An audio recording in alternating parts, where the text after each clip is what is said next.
set back here. Go ahead and place that call. His phone won't pop up.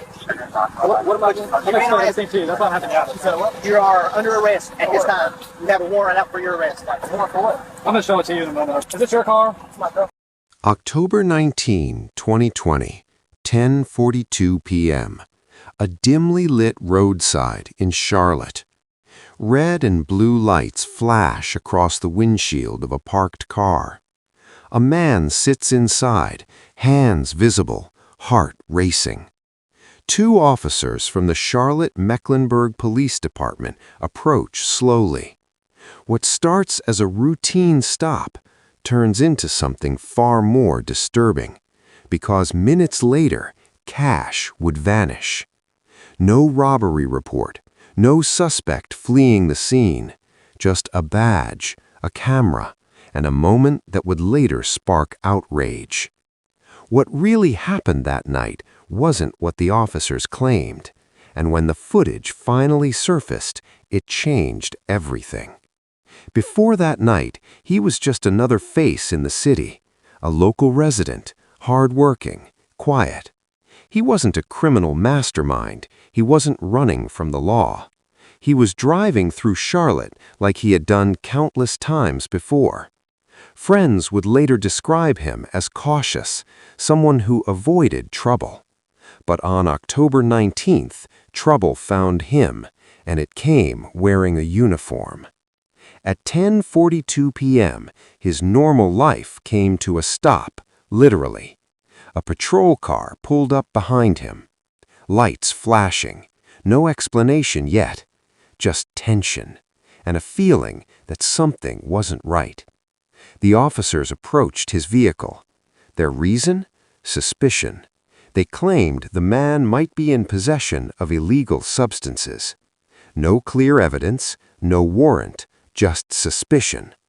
Body cam footage would later show the interaction unfolding in real time. Commands were given. The man complied. Hands up, step out of the car.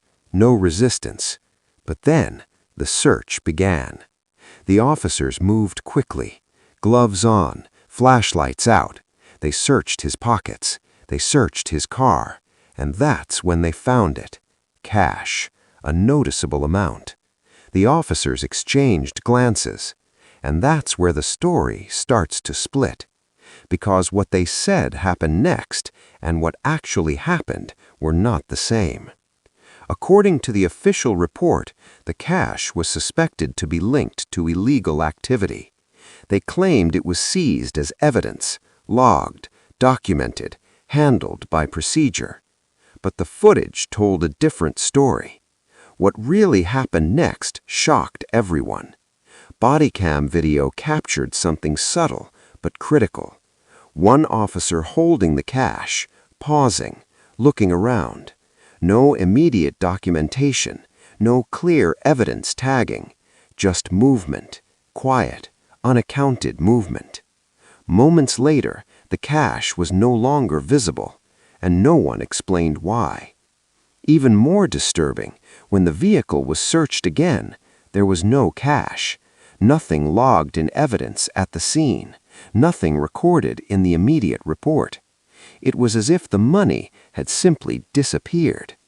When investigators later reviewed the body cam footage, they noticed something officers didn't expect. Gaps, delays, behavior that didn't match protocol. One officer appeared to pocket the cash. Not secure it, not bag it, but take it. The footage later revealed the truth. There was no proper chain of custody, no immediate reporting, and no clear explanation for where the money went. Witnesses at the scene also came forward. They described confusion. One even stated that the officers seemed nervous, not authoritative, not in control, but cautious, as if they knew something wasn't right. This wasn't just a mistake. It wasn't a paperwork error. It was misconduct, clear, direct, undeniable. The allegations included theft under color of authority, false reporting, failure to properly log seized property, and possibly a cover-up. Because after the stop, reports were filed, but they didn't match the footage. Details were missing, timelines didn't add up, and the most critical piece, the cash, was never properly accounted for. The badge had become a shield, but only temporarily. Once the footage became public, everything changed. Public reaction was immediate. Outrage spread across Charlotte. Community members demanded answers. Protests followed, not massive, but loud enough, focused, angry, because this wasn't just about money, it was about trust, and that trust had been broken. Internal investigations were launched within the Charlotte-Mecklenburg Police Department. The officer involved faced disciplinary action, suspension, and eventually termination. Legal consequences followed. Charges were considered, and the case became a symbol, not just of one officer's actions, but of a deeper issue. This wasn't an isolated incident. Across the United States, stories like this have surfaced before. Officers abusing authority, evidence mishandled, rights ignored. From small towns to major cities, the pattern repeats. And each time, it chips away at public trust. Because when those sworn to uphold the law break it, the damage goes beyond one victim. It affects everyone. And the question becomes, how many times has this happened without a camera? That night in Charlotte started like any other. A routine stop, a simple search, but it ended with something far more serious. A betrayal, not just of one man, but of the badge itself. Because power without accountability becomes dangerous. The footage didn't just expose misconduct, it exposed a choice, a decision made in a moment that cost careers, reputations, and public trust. And the lesson is clear. The badge is not a shield from the law. It is a responsibility to uphold it.